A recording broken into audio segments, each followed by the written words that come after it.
말씀은 예수 그리스도께서 겟세마네 동산에서 이제 기도하시면서 하나님께 이 잔을 피할 수 있으면은 피하달라고 하지만 그 아버지의 뜻대로 그것을 내가 잔을 마실 수 있도록 또한 그렇게 요청하며 또한 간구하는 기도죠. 우리가 하나님의 뜻대로 하는 기도가 무엇일까라고 고민을 많이 하실 거예요. 성경에 답이 다 나와 있어요. 그렇지만 우리가 성경대로 살면 얼마나 좋겠어요. 우리는 죄인이기 때문에 그 성경대로 살지 못하는 그 정말 답답함과 때로는 내가 왜 이럴까라고 하면서 고민하는 그런 과정을 겪기도 합니다. 여러분, 우리가 코드라는 게 있죠. 바코드가 있고요. 또한 QR코드가 있고 우리가 대화할 때 잘 통하는 사람에게 이렇게 말해요. 코드가 통한다. 그래서 그 코드 맞는 사람이랑 이야기를 하면요. 어때요? 재밌어요. 즐거워요. 그런데 코드가 안 맞으면 어떻게 될까요?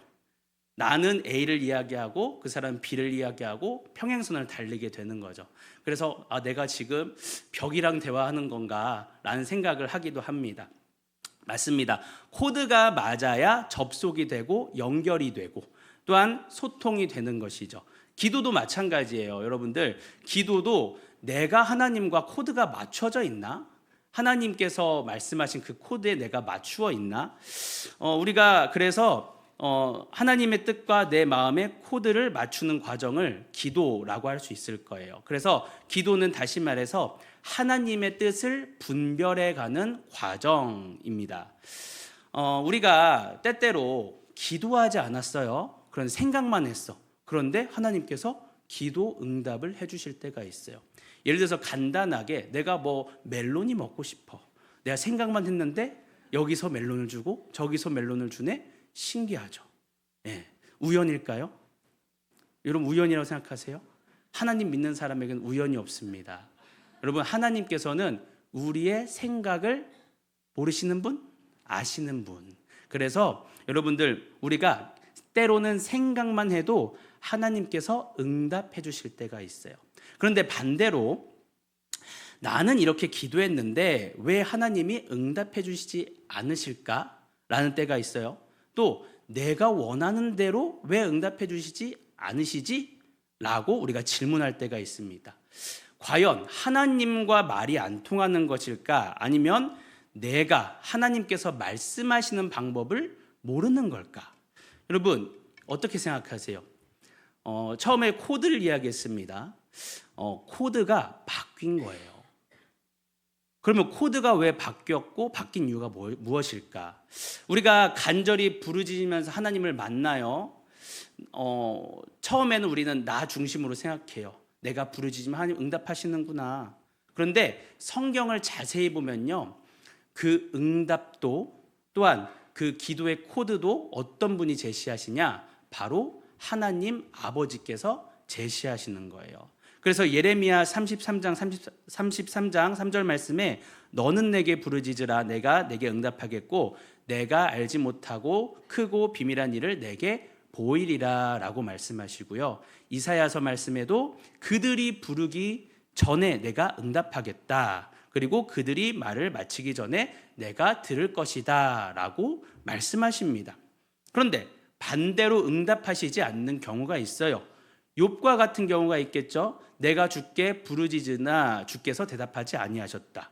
그리고 하박국 선지자도 여호와여 내가 부르짖어도 주께서 듣지 아니하셨다. 그렇다면 하나님께서는 어떤 기도에는 응답하시겠다 약속하셨는데 또 반대로 응답하시지 않으실 때가 있습니다. 왜 하나님께서는 그렇다면 기도의 코드를 바꾸셨을까? 우리 한번 보도록 하겠습니다. 자, 하나님께서 기도의 코드를 바꾸신 목적이 있어요. 기도의 궁극적인 목적이 응답을 주고받는 데 있는 것이 아니라 관계에 있기 때문에 그렇습니다. 자, 뭐라고요? 관계에 있기 때문이에요.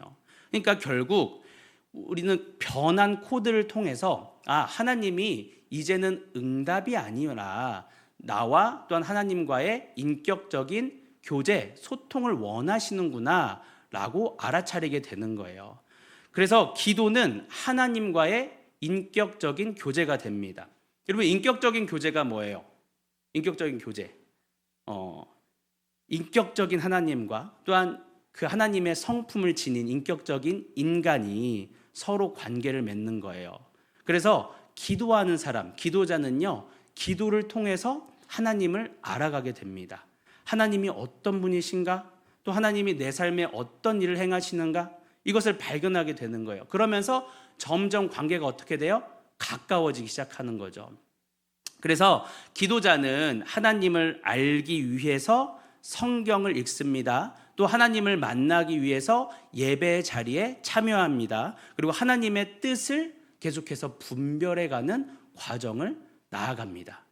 자, 그렇게 기도의 자리에서 성령 하나님의 도우심으로 하나님과의 인격적인 교제를 시작하게 되는 거예요. 그리고 성경이 말하고 보여주는 바 기도의 궁극인 예수 그리스도의 오늘 본문이죠. 그 기도를 발견하게 됩니다. 자, 그렇다면 우리가 읽었던 본문, 아버지께는 모든 것이 가능하오니 이 잔을 내게서 옮기시옵소서. 그러나 나의 원대로 마시옵고 아버지의 원대로 하옵소서라는 이 말씀이 왜 인격적인 교제이며 기도의 모범일까? 첫 번째로는요, 나의 마음을 하나님께 솔직하게 드러내기 때문입니다. 다시, 나의 마음을 하나님께 투명하게, 솔직하게 드러내기 때문에 인격적인 기도예요. 교제인 거죠. 그리고 두 번째, 나의 뜻과 하나님의 뜻이 맞나요? 이것이 바로 인격적인 교제 두 번째입니다. 그리고 세 번째, 사랑 안에서 하나님을 신뢰하며 나 자신을 맡기게 되는 그 기도. 이것이 바로 인격적인 교제가 되는 거죠.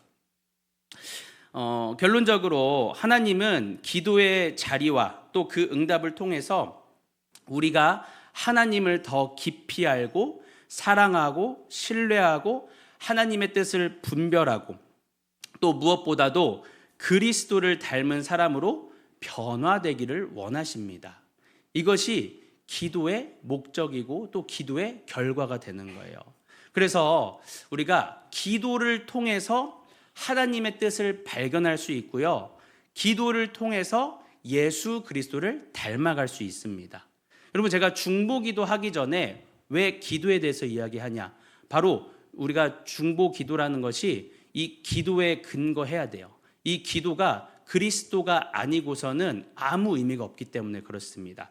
자, 그래서 우리는 인격적인 교제가 있는 기도를 통해서 하나님의 뜻을 분별하는 과정을 거치고 예수 그리스도를 닮아갑니다. 그렇다면은 하나님의 뜻은 무엇이고 그리스도를 닮는다는 것은 어떤 의미일까?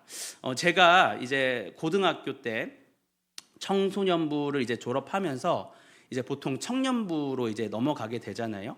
그런데 이제 제가 청년부에 갈 때쯤에 청년부를 들어가 보니까 저랑 좀 안 맞아요. 예. 예, 그래가지고 제가 청년부가 되게 불편한 거예요. 그런 지점들이 있었어요.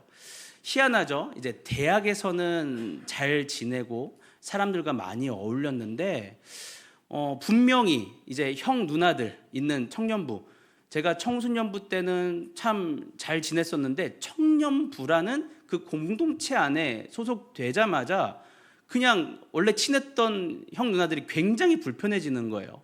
그냥 그 공동체 자체가 불편해지는 그런 경험을 하게 되었습니다.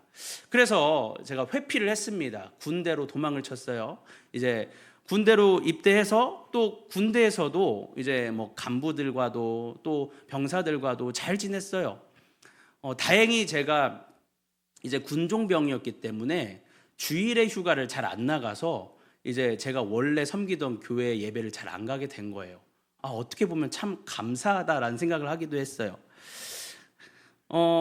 그리고 나서 군대를 제대하면서 이제는 그 어머니가 아는 전도사님이 사역하는 교회로 이제 좀 옮기게 되었습니다. 이제 옮길 때 조건이 뭐였냐? 교사를 해라. 그래서 제가 희한하죠. 이게 전도사 목사도 아닌데 교사로 초빙받아서 초등부를 섬기게 된 거예요. 그래서 그 초등부에서 뭐 드럼도 반주하고 또 반도 맡고 또 이것저것 도우면서 이제 그 신앙생활 또 하게 된 거죠. 자, 저는 이제 교회를 옮기면 제 문제가 해결될 줄 알았어요. 그래서 이제 청년부 한번 예배를 가볼까? 그리고 또 청년부 목사님이랑 만나서 이야기도 하고, 그리고 또 청년들도 소개시켜 주시길래 또 인사도 했어요. 그런데 청년부 예배가 시작되는 그 시간, 그리고 그 예배당에 들어가면서부터 제 마음이 눌리는 거예요. 이제 어른들과 함께하는 그 1부, 2부 예배 있잖아요. 그럴 때는 전혀 상관이 없다가 청년 공동체가 드리는 그 예배에 들어가자마자 너무 불편해. 빨리 나오고 싶어. 라는 생각, 그 마음이 드는 거예요. 알아요. 사람들이 환영해주고, 또한 그 사람들이 저를 좋아해주고, 또 저에게 배려해주는 그것도 아는데 그 거리감을 좁힐 수가 없는 거예요. 이게 뭐가 문제일까?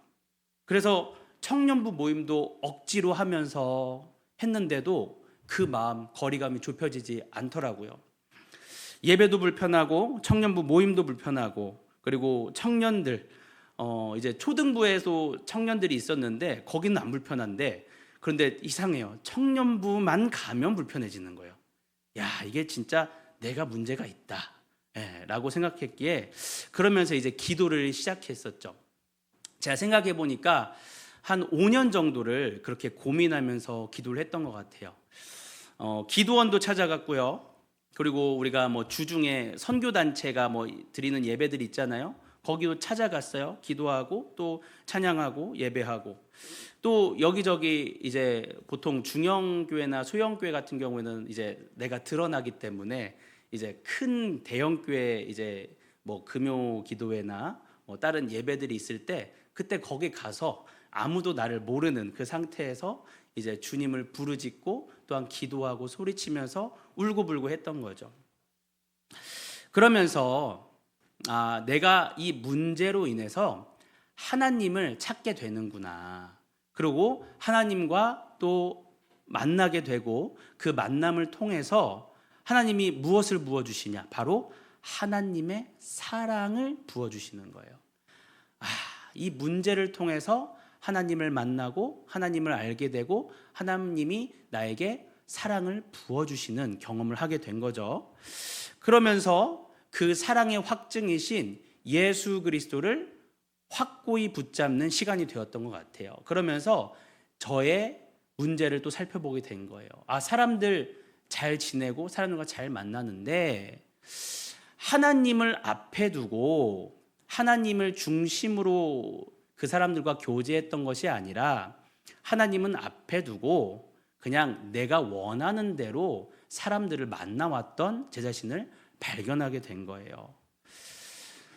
그러면서 이것이 문제였구나. 그렇다면 하나님, 제가 오직 하나님만을 섬기고 하나님만을 붙잡겠습니다 라는 기도를 하게 되면서, 어느 순간부터 기도회를 하고 또한 그 기도회에 갔을 때 내 문제에 대해서 기도하지 않는 나를 발견하게 됐어요. 참 신기하죠?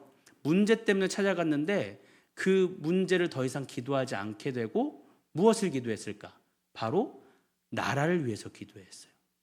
한국교회를 위해서 기도했어요. 그리고 더 나아가서 열방을 품고 기도하는 제 자신을 발견하게 된 거예요. 여러분, 그 근원에 무엇이 있었어요? 바로 하나님의 사랑, 그 사랑의 관계에서 시작된 거였어요. 하나님께서 나를 사랑하셨고 나도 그 사랑에 응답하고 있던 것을 발견한 거죠. 그러면서 하나님이 도대체 무엇을 원하시는가? 또한 하나님의 뜻대로 나라와 열방과 또한 한국교회를 위해서 어떻게 기도해야 될까를 고민하기 시작했던 것 같아요. 그러면서 그 즈음에 이제 사역을 시작하게 된 것 같습니다. 여러분, 하나님의 뜻이 무엇일까? 바로 생명 살리기입니다. 우리 따라해 볼까요? 생명 살리기. 맞습니다. 하나님 아버지의 뜻은요, 예수 그리스도 안에서 생명을 주시는 것이에요. 그래서 요한복음 6장 33절에서 40절까지의 말씀을 보면요, 하늘에서 내려온 떡이 있다. 그 떡이 누구냐? 바로 예수 그리스도다. 그리고 예수 그리스도를 믿는 자는 영원히 목마르지 아니할 것이고, 또한 예수 그리스도는 자기 뜻대로 행하는 자가 아니라 하나님 아버지의 뜻대로 행하는 자고, 또한 아버지의 뜻이 무엇이냐? 마지막 날에 믿는 자를 살리는 것, 아들을 믿는 자를 살리는 것, 그리고 마지막 날에 예수께서 믿는 자를 살리실 것이다 라고 이야기를 하고 있어요. 여러분, 하나님의 뜻은요, 생명 살리기입니다. 그러니까 결국 우리가 중보기도, 우리가 도고기도 하는 이유도 생명 살리는 데 있음을 기억하시길 바랍니다. 자, 그렇다면은 우리가 생명을 살리는 일을 우리가 해야 됩니다. 자, 그런데 우리가 또 한 가지가 있었어요. 기도를 통해서 하나님의 뜻, 생명 살리는 것을 우리가 알게 되었는데, 동시에 예수 그리스도를 닮아감도 기도를 통해서 이루어집니다. 자, 그렇다면은 예수 그리스도를 닮아가는 것은 과연 어떤 것일까? 따라해 볼까요? 사랑과 희생. 여러분, 예수 그리스도를 닮아간다는 것은요, 사랑과 희생을 이야기합니다. 예수 그리스도께서 믿는 자에게 어떻게 생명을 주셨어요? 바로 십자가 사건을 통해서 생명을 주신 거예요. 빌립보서 2장 8절 말씀인데요, 우리 다 같이 한번 읽어보겠습니다. 시작. 죽기까지 복종하셨으니 곧 십자가에 죽으심이라. 이것을 신학적인 용어로요, 그리스도의 자기 비하라고 합니다. 자기를 비우시고 낮추시고, 이 자기 비하는요, 하나님을 사랑함으로 하나님의 뜻에 복종하는 마음을 말하고 있어요. 예수 그리스도의 복종은요, 생명을 살립니다. 그리고 하나님과 사람 사이에 중보자가 되셔서 생명을 주신 예수님께서는 우리에게 사랑해라 라고 명령을 주세요. 그리고 이 사랑은요, 희생으로 귀결되는데요, 에베소서 5장 2절 말씀입니다. 이것도 같이 읽겠습니다. 시작. 그리스도께서 너희를 사랑하신 것 같이 너희도 사랑 가운데서 행하라. 그는 우리를 위하여 자신을 버리사 향기로운 제물과 희생 제물로 하나님께 드리셨느니라. 아멘. 예수님께서 희생을 통해서 우리에게 사랑을 보여주셨습니다. 우리가 그리스도를 닮는다라는 것은 예수 그리스도께서 보여주신 사랑을 따라서 다른 사람을 사랑하고, 또 필요할 때는 기꺼이 나의 것, 나 자신도 내어주는 것을 말하는 거예요. 우리는 지금까지 기도를 살펴봤어요. 기도를 통해서 하나님의 뜻을 발견하고 또한 예수 그리스도를 닮아간다라는 것을 우리가 알게 되었습니다. 자, 그렇다면은 우리가 흔히 중보기도, 도고기도라고 하는 것에 대해서 그 근거가 무엇이냐 한번 알아볼 건데요. 성경에서는 중보기도의 근거를 다양하게 제시할 수 있습니다. 그렇지만 모든 것은 예수님을 예표하는 것이에요. 그래서 모세도, 또한 엘리야도, 다니엘도 모두 예수님을 예표합니다. 결국 우리가 중보기도 해야 되는 근거도 예수 그리스도께 찾아야 되는 거예요. 자, 그래서 아버지의 뜻대로 생명을 살리기 위해 예수님께서 자기 자신을 희생제물로 하나님께 드렸고요. 그래서 성경은 예수님께서 생명을 살리기 위해서 또 어떻게 기도하셨는가도 이야기를 하고 있어요. 자, 첫 번째로는요, 죄인을 위해 기도하셨습니다. 예수님께서 누굴 위해 기도하셨다고요? 죄인을 위해서 기도하셨어요. 이사야서 53장 12절 하반절에 그가 많은 사람의 죄를 담당하며 범죄자를 위하여 기도하였느니라. 그리고 두 번째는요, 믿는 자를 위해 기도하셨습니다. 요한복음 17장 9절 말씀에 내가 비옵는 것은 세상을 위함이 아니요 내게 주신 자들을 위함이나이다. 이렇게 기록되어 있죠. 그리고 셋째로 아직 믿지 않는 자를 위해 기도하셨습니다. 내가 비옵는 것은 이 사람들만 위함이 아니요 또 그들의 말로 말미암아 나를 믿는 사람들도 위함이니. 자, 예수님께서 첫 번째 죄인을 위해 기도하셨고요. 그리고 두 번째 믿는 자를 위해 기도하셨고요. 세 번째 아직 믿지 않는 자를 위해 기도하신 거예요. 그리고 예수 그리스도께서는 지금도 하나님 우편에 앉아 계셔서 우리를 위하여 중보하고 계시고 또한 중보 기도하고 계십니다. 히브리서 7장 25절 말씀에 그가 항상 살아계셔서 그들 위하여 간구하심이라. 로마서 8장 34절 말씀에 그는 하나님 우편에 계신 자요 우리를 위하여 간구하시는 자신이라.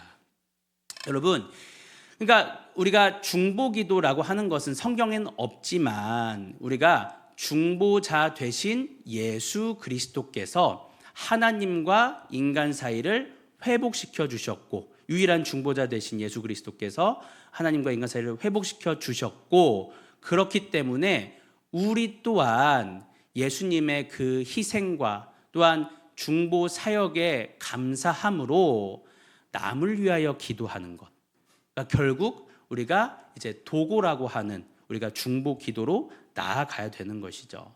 자, 그렇다면은 이 중보 기도에 우리가 여태까지 봤을 때 이 중보의 의미가 뭐예요? 화해하는 거죠. 화해는 뭐예요? 깨어졌던 그 관계를 회복시키는 거예요. 그래서 우리가 이 중보 기도라고 했을 때 관계 회복과 연합을 위해서 기도해야 됩니다.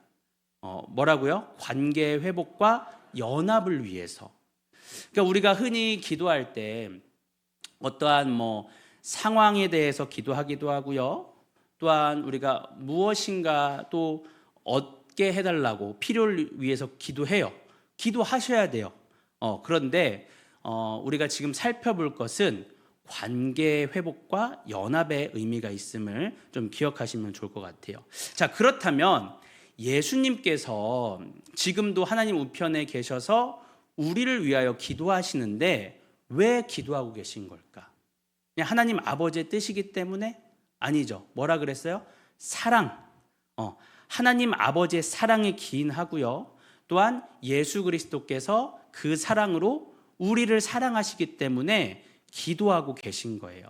여러분, 사랑하면 생각나죠? 또한 사랑하면 관심 가지고요. 또한 사랑하면 걱정이 돼요. 부모에게 있어서 사랑의 대상이 누구예요? 자녀죠. 또한 부부에게 있어서는요. 대답을 잘 못하시는데 남편과 아내입니다. 기억하셔야 돼요. 다른 사람 사랑하시면 안 됩니다. 우리가 흔히 이제 심술쟁이, 겁쟁이, 욕심쟁이, 멋쟁이 이렇게 하잖아요. 저희 어머니는 기도쟁이인 것 같아요. 기도쟁이. 새벽마다 늘 기도하십니다. 하나님과 즐거운 데이트를 늘 누리시더라고요. 그리고 하나님의 뜻대로 기도하십니다. 어머니의 기도는 참 신기해요. 제가 이제 3남매 중에 막내거든요. 제 위로 이제 누나가 첫째고 형이 둘째고 제가 이제 막내가 되는데요. 결혼을 위해 기도하신 것을 이야기해 주신 적이 있어요. 어머니께서 이제 누나를 위해서, 첫째를 위해서 이렇게 기도하고 또 둘째를 위해서 또 셋째인 저를 위해서 이렇게 기도하셨는데 공통적인 기도 제목이 있어요. 여러분들은 이제 자녀들의 결혼을 위해서 공통적으로 어떤 것을 기도하실 것 같아요? 첫 번째, 믿음, 그쵸? 두 번째, 돈? 잘생기고 이쁜 거? 아니죠. 성품 이야기 하시죠. 이것이 공통된 거였어요. 그래서 3남매 기도하실 때 첫 번째는 성품, 믿음이 아니에요. 첫 번째가 성품이었어요. 그리고 두 번째가 믿음이었대요. 물론 이게 순서가 중요하겠습니까? 하나님의 뜻대로 다 하시기 때문에 그냥 기도하면 하나님께서 자동으로 이렇게 해주시긴 하더라고요. 그러면서 이제 공통 기도 제목이고 이제 또 좀 차별점을 두셨더라고요.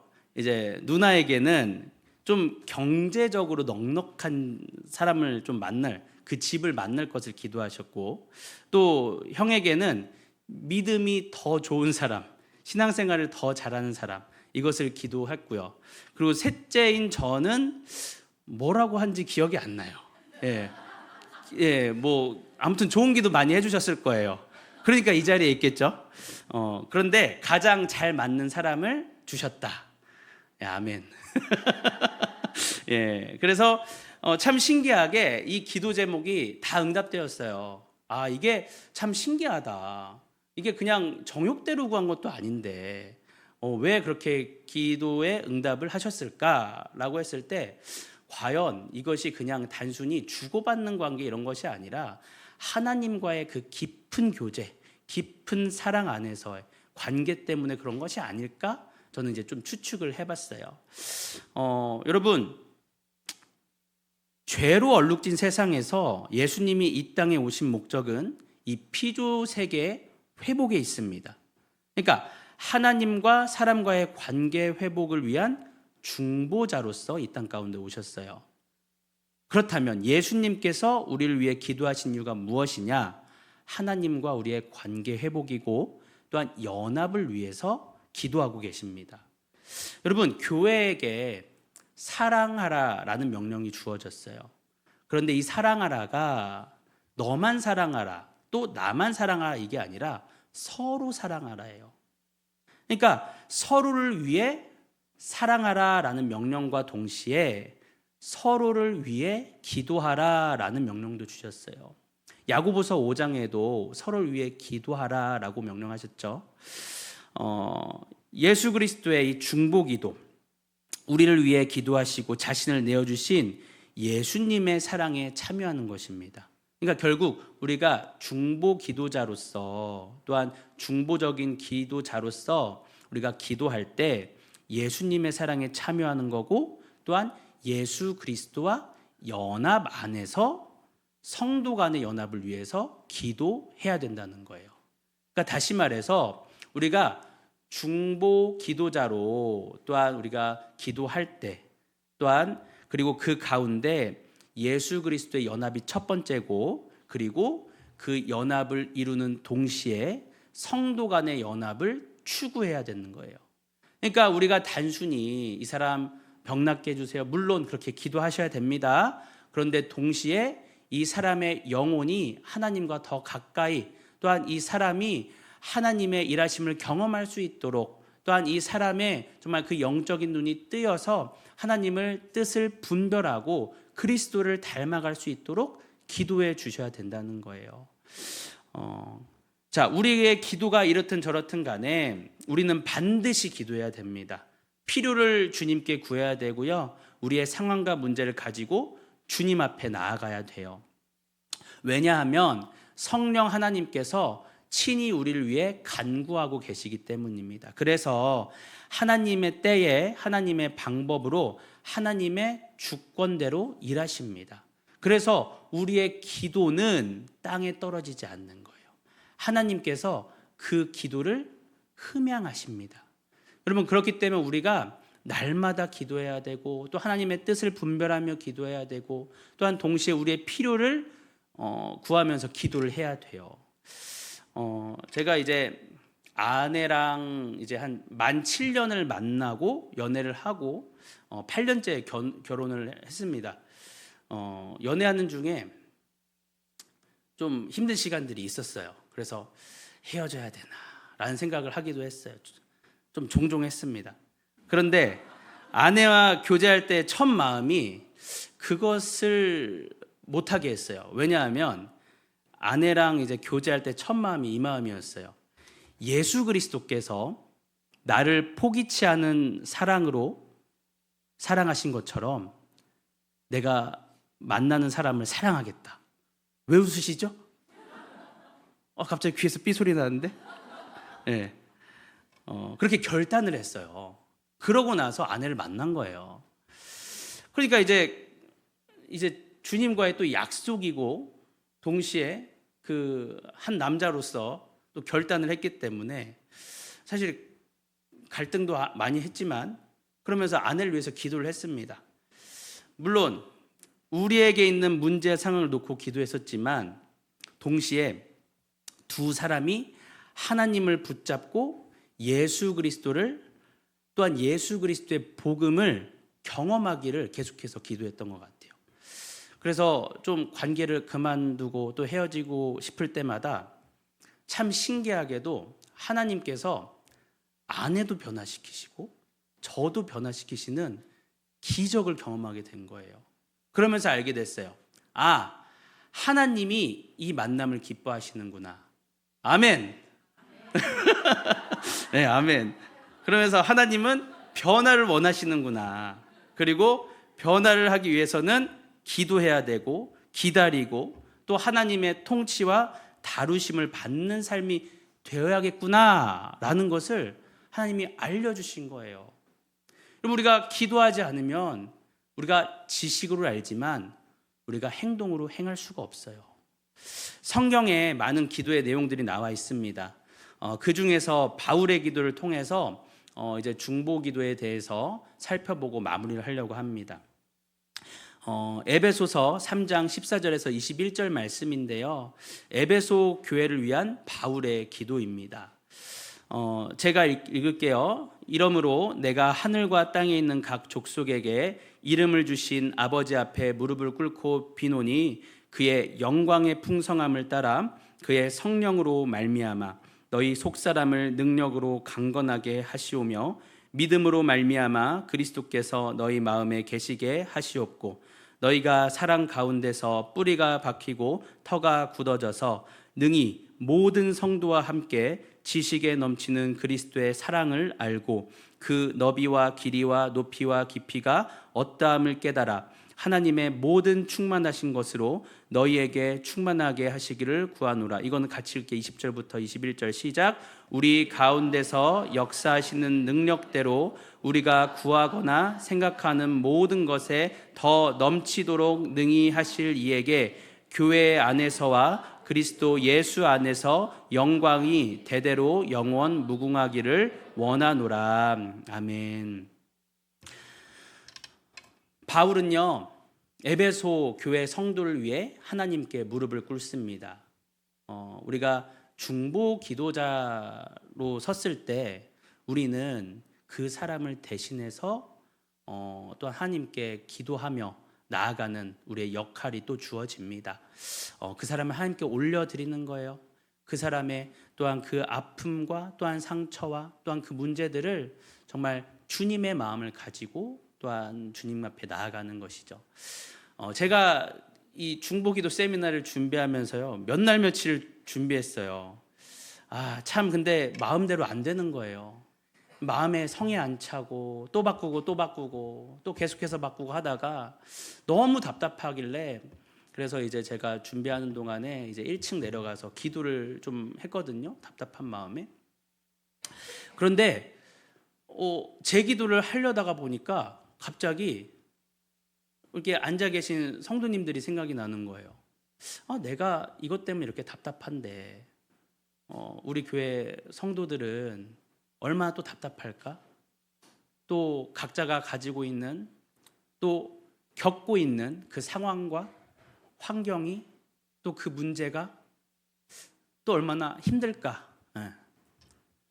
그러면서 제 기도는 못하고 그냥 성도들을 위해서 기도를 했습니다. 이게 중보기도 세미나를 준비하니까 이런 은혜가 있구나. 참 하나님께서는 정말 놀랍게 역사하시는 것 같습니다. 그러면서 제가 희한하게 얼굴들이 계속 생각이 나는 거예요. 여러분들 기도 받으셨죠? 계속 생각이 나는 거예요. 그래서 제가 기도를 못하고 그냥 울었어요. 바울이 기도할 때 문제가 해결되게 해달라고 또한 환경이 좋아지게 해달라고 원하는 것을 얻게 해달라고 기도하지 않았습니다. 이렇게 기도해요. 너희 속사람을 능력으로 강건하게 하시오며 그리고 17절에 그리스도께서 너희 마음에 계시게 하시옵고 계속해서 사랑 가운데 뿌리가 박히고 터가 굳어지고 또한 18, 19절에 그리스도의 사랑을 알게 되고 그리고 하나님의 모든 충만하신 것으로 충만하게 하시기를 기도하고 있어요. 물론 우리가 사도행전 12장에 옥에 갇힌 베드로를 위해서 교회가 기도한 것들, 그래서 베드로가 자유를 얻은 사건들, 그런 것들 우리가 무시해서는 안 되죠. 당연히 기도해야 돼요. 그 필요를 위해서 기도하고. 그런데 오늘 바울의 기도의 초점은요, 상황이 아니라 사람이었습니다. 사람. 하나님께서 그 사람을 세우시도록, 그 사람 가운데 일하시도록, 또한 그리스도의 사랑이 그 사람 가운데 거하도록. 중보기도는 단순히 하나님 이 사람에게 필요한 것을 채워주세요를 넘어서야 돼요. 이 사람이 그리스도의 사랑을 깊이 경험하고 그 사랑 안에서 살아가는 사람이 되게 해주세요. 또한 18절의 말씀에 보면요, 바울은 능히 모든 성도와 함께라고 기록하고 있어요. 바울 개인 혼자서 하나님께 나아가는 것이 아니라 모든 성도들과 함께 그리스도의 사랑을 알기를 기도합니다. 여러분, 우리가 오늘 이 자리에서 중보기도 세미나를 들었어요. 이 중보기도 세미나를 통해서 나 혼자만이 주님 앞에 나아가는 것이 아니라 우리 모두가 함께 주님 앞에 나아가기를 소망합니다. 우리 함께함이 기쁨되는 수지 함께하는 교회 되기를 주님의 이름으로 축복합니다. 우리 함께 찬양하실 때요, 정말 내가 기도하는 것보다 정말 더 크게 응답하실 하나님을 기대하시며 찬양했으면 좋겠습니다. 우리가 간구하고 또한 기도하지만 결국엔 하나님께서 우리의 모든 생각과 우리의 마음을 아십니다. 우리에게 필요한 것도 주님께서 가장 잘 아십니다. 오늘 우리가 찬양으로 고백할 때, 주님, 우리가 기도하지만 하나님의 뜻대로 일하여 주시옵소서, 하나님의 뜻대로 기도를 사용하여 달라고 우리 그런 마음으로 함께 찬양하겠습니다. 조금 빨리 찬양할게요. 나의 기도하는 것보다, 나의 기도하는 것보다 더욱 응답하실 하나님, 나의 생각하는 것보다 더욱 이루시는 하나님, 우리 가운데 역사하신 능력대로 우리들의 간구함을 넘치도록 능히 하실 주, 모든 영광과 존귀 찬양과 경배를 돌릴지어다. 모든 영광과 존귀 찬양과 경배를 돌릴지. 나의 기도하는 것보다, 나의 기도하는 것보다 더욱 응답하실 하나님, 나의 생각하는 것보다 더욱 이루시는 하나님, 더욱 이루시는 하나님, 우리 가운데 역사하신 능력대로 우리들 간구함을 넘치도록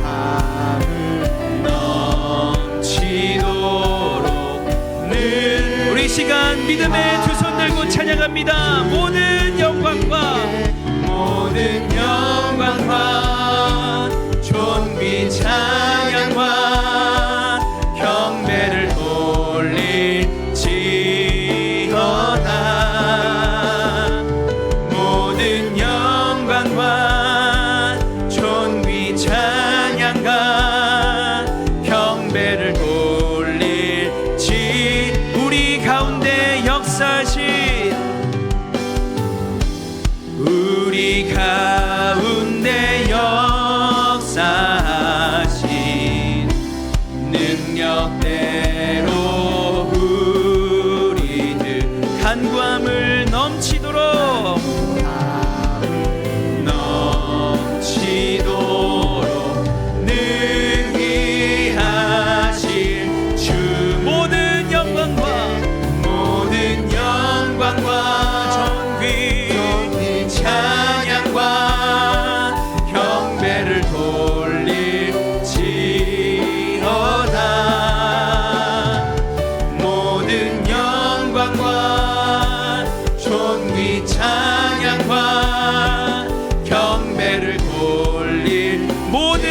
영광과 존귀 찬양을 돌릴지어다. 모든 영광과 존귀 찬양과 경배를 돌릴지어다.